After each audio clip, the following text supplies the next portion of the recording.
اعوذ باللہ من الشیطان الرجیم بسم اللہ الرحمن الرحیم رب اشرح لی صدری ویسر لی امری واحلل عقدۃ من لسانی یفقہوا قولی رب زدنی علما۔ معزز سامعین، اگر ہم اپنی اس یونیورس کو دیکھیں تو اس یونیورس میں موجود ہر چیز جو ہے وہ میٹر سے مل کر بنی ہے، مادے سے۔ اور میٹر کیا ہے؟ ہر وہ چیز جس کا کوئی نہ کوئی میس ہو اور وہ والیوم رکھے، یعنی اس کا کوئی وزن بھی ہو اور وہ جگہ بھی گھیرے، تو یہ میٹر ہے۔ اب میٹر بنتا ہے ایٹم سے، یعنی ایٹمز جو ہیں یہ بلڈنگ بلاکس ہیں میٹر کے۔ ایٹم کی جو ساخت ہے، جو سٹرکچر ہے، اگر ہم وہ دیکھیں تو ہر ایٹم کے سینٹر میں ایک نیوکلیس ہوتا ہے جس میں پروٹونز اور نیوٹرونز ہوتے ہیں، اور اس کے باہر جو آربٹس ہیں ان میں الیکٹرونز ریوالو کر رہے ہیں۔ اب یہ ایک فکس پیٹرن ہے، ایک سٹرکچر ہے جو کہ کریٹر آف دا یونیورس جو ہے اس نے۔ اگر ہم اپنے پلانیٹری سسٹم کو دیکھیں، سولر سسٹم کو، تو ہمارے پاس ایک سورج ہے اور ساتھ اس کے پلینٹس ہیں جو کہ اپنے اپنے آربٹ میں موو کر رہے ہیں، اور ہر پلینٹ جو اپنے ایکسس کے گرد بھی روٹیٹ کر رہا ہے۔ تو یہ میکرو لیول پہ بھی ہم جو ہے وہ کچھ سیٹ رولز دیکھتے ہیں جن کے تحت یہ کائنات جو ہے یہ چلتی ہے، اور اس حد تک سیٹ رولز ہیں کہ ان رولز کو دیکھتے ہوئے ہم جو سن سیٹ کا ٹائم ہے، سن رائز کا ٹائم ہے، مون سیٹ کا ٹائم ہے، مون رائز کا ٹائم ہے، ہم یہ تمام چیزیں جو ہیں یہ بیفور ٹائم پریڈکٹ کر سکتے ہیں ان رولز کی وجہ سے۔ تو یہ جو کریٹر آف دا یونیورس ہے اس نے اس پوری کائنات کو، یہ جو اس کا ایک سسٹم بنایا ہے، یہ کچھ سیٹ رولز پہ چلتا ہے، چاہے وہ مائکرو لیول ہم دیکھیں اٹامک لیول پہ، یا ہم میکرو لیول پہ چلے جائیں جو ہمارا پلانیٹری سسٹم ہے، اس میں بھی بہت سے جو رولز ہیں، جو پرنسپلز ہیں، ان کے تحت یہ پورا ایک سسٹم جو ہے وہ بڑے مربوط انداز سے چلتا ہے۔ اگر ہم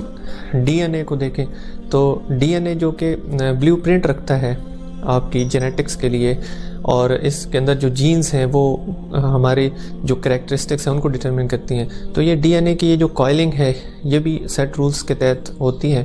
حتیٰ کہ اس میں یہ جو بیسز ہیں، ان کے جو پیئرز بنتے ہیں وہ بھی فکسڈ ہیں، یعنی کہ جو ایڈینین ہے وہ ہمیشہ تھائمین کے ساتھ جڑے گی، گوانین جو ہے یہ سائٹوسین کے ساتھ جڑے گی، تو یہ بھی فکسڈ ہیں۔ یہ پیئرنگ جو ہے یہ بھی ایک رول کے تحت، کسی چیز کو چھوڑتے ہیں اوپر سے تو وہ نیچے گرتی ہے گریویٹیشنل فورس کی وجہ سے، یہ ایک سیٹ رول ہے، چاہے چیز ہلکی ہے یا بھاری ہے، اس نے نیچے گریویٹیشنل فورس کی وجہ سے گرنا ہے۔ اسی طرح کا جو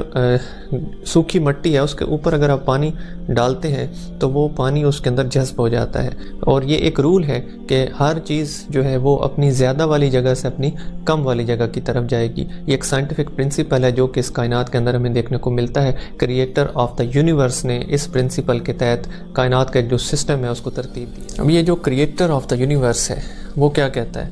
وہ یہ کہتا ہے کہ وَلِلَّهِ يَسْجُدُ مَا فِي السَّمَاوَاتِ وَمَا فِي الْأَرْضِ، اور اللہ ہی کے لیے سجدہ کرتے ہیں جو آسمانوں میں ہیں اور جو زمین میں ہیں، مِن دَابَّةٍ وَالْمَلَائِكَةِ، جانداروں میں سے، چوپایوں میں سے اور فرشتے،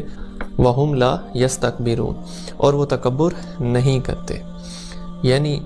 بغاوت نہیں کرتے، اس کے جو احکامات ہیں ان کے سامنے سر تسلیم خم کیے رکھتے ہیں۔ یخافون ربہم، وہ ڈرتے ہیں اپنے رب سے، من فوقہم، اپنے اوپر سے، ویفعلون ما یؤمرون، اور وہ کرتے ہیں جو وہ حکم دیے جاتے ہیں۔ تو یہ کائنات کی ہر چیز جو ہے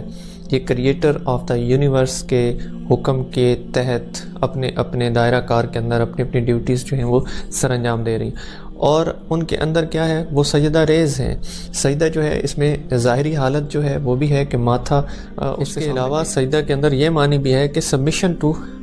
کریٹر، سبمیشن ٹو گاڈ، وہ اپنے آپ کو سبمٹ کر رہے ہیں، اپنا سر جو ہے وہ اس کے احکامات کے آگے جھکا رہے ہیں، ان میں تکبر نہیں ہے، سرکشی نہیں ہے، وہ اس کے جو احکامات ہیں ان کو منوان تسلیم کیے ہوئے ہیں، اس پر عمل پیرا ہے۔ تو یہ کائنات کی ہر چیز جو ہے یہ اس پیٹرن کو فالو کرتی ہے، ان پرنسپلز کو فالو کرتی ہے جو کہ کریٹر آف دا یونیورس نے اس کو دیے ہیں، اور وہ اس سے انحراف نہیں کرتے۔ ان کو جو حکم دیا گیا ہے اپنے کریٹر کی طرف سے وہ اس پر کاربند ہے۔ تو جو سسٹم ہے ہمارا یونیورس کے، اس کے اندر ہمیں یہ چیز ملتی ہے کہ کائنات کی ہر چیز سیٹ پیٹرن، سیٹ پرنسپلز کے تحت اپنی اپنی ڈیوٹی میں لگی ہوئی ہے۔ تو کوئی تو ہے کہ جس نے ان ڈیوٹیز کو فکس کیا ہے، ان کے فرائض کو فکس کیا ہے، اور اس کے خوف سے یہ اپنی اس ڈیوٹی سے انحراف نہیں کر سکتے۔